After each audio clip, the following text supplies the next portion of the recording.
you love somebody through an addiction? Whether it's pornography, gambling, alcoholism, drug abuse, painkiller abuse, street drug abuse, how do you love them through that? You might be surprised at the answer. I'm Lisa Schiro with K Counseling and Anxiety Treatment. I am a coach. I am also a mental health expert, and I get to help people who feel stuck say no to their inner critic and yes to their inner rock star. And sometimes we have to have difficult conversations and real conversations, right? So one of the best things you can do if you find that you are somebody who is in a relationship with somebody who has a pretty serious addiction is to look inward. Why are you enabling if you are?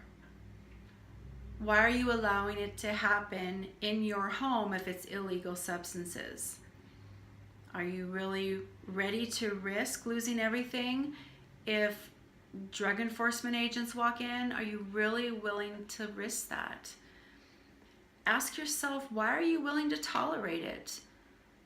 Or is it more that what do you get to avoid by not focusing on yourself and you get to focus on somebody's addictions? So I'm all about getting real here. I'm also about keeping this simple. So here's a simple technique to determine, are you helping or are you enabling?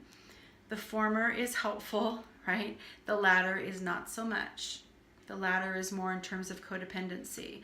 So if you're doing the thing you're doing because you think that they'll love you more, or you think you can fix them, or you just want to help them feel better by giving them another drink, or going to the store and getting more of the drug that they need because they need something, and that might make them love you more, that's probably codependence, it's probably enabling. So helping looks a little different, and helping is not all that easy if you have been enabling for a while. A lot of times, especially when it's within the home, there's an image to keep up, right? Where we have to keep up this image so nobody knows that my wife is addicted to painkillers, or that my husband is an alcoholic, or that I can't even leave the house anymore with my husband because he embarrasses me so much because he snorts cocaine before we leave, or he hits meth before we leave, or he gets drunk in front of my friends and says embarrassing things, or he gets so wasted every time we go out I have to put him on my, hold him to get him back to the car to take him home, or I have to keep going to the bar to bring him home because he can't drive. I mean, whatever it is. It might be a child that you're living with, or it might be a parent or a sister or a brother that their drug use has really gotten out of hand, and you know it, and even people around you might know it, but nobody wants to do anything about it. So are you finding that when you are around this person that you tend to say yes when you really don't want to say yes?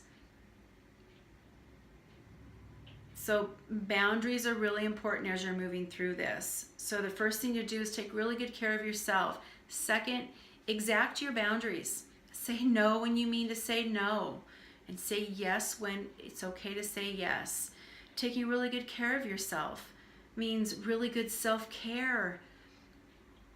And while that may have sounded a little redundant, hear me when I say move your body. Go get connected with your friends again. Stop upholding an image if it's at the sacrifice of your own personal dignity. And if there's illegal drug use going on, it's only a matter of time before sometimes law enforcement officials find out. And is this the legacy you want to leave? And these are the harder questions, right? And the truth of the matter is sometimes when we're so involved and engrossed in, I don't know what to do about this problem with this person's addiction, we avoid our own issues. So look within and determine, why is it you're reacting the way you are? Do you have an addiction to the situation? Do you always like to feel like you're needed? Is that important to you, and why is that? So it's all about becoming more self-aware in this place, right? You no longer have to be imprisoned by an addict's behavior. You don't. That's a story that you've told yourself if you're in that situation. There are people that can help.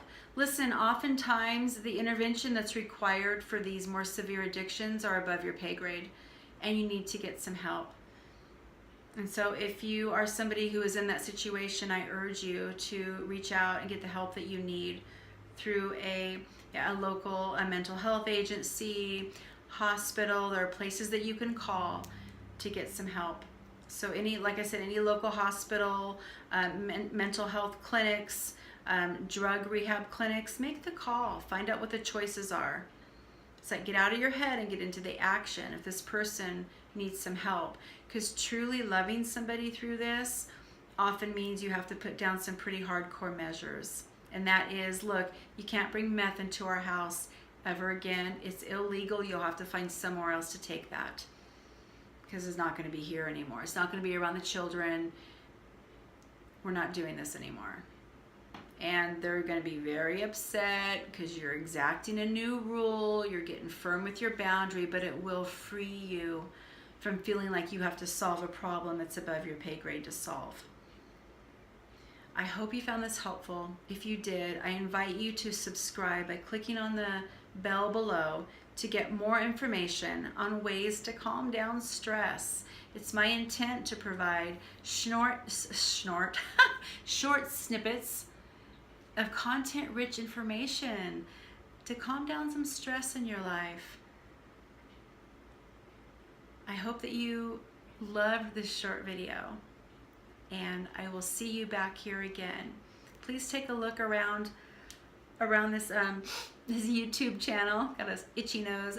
Around this YouTube channel, and see if there's other types of titles that you may be interested in learning more about. And be sure and click, comment below, and there will be a list and a link for you to learn more information about resources related to this topic below this video.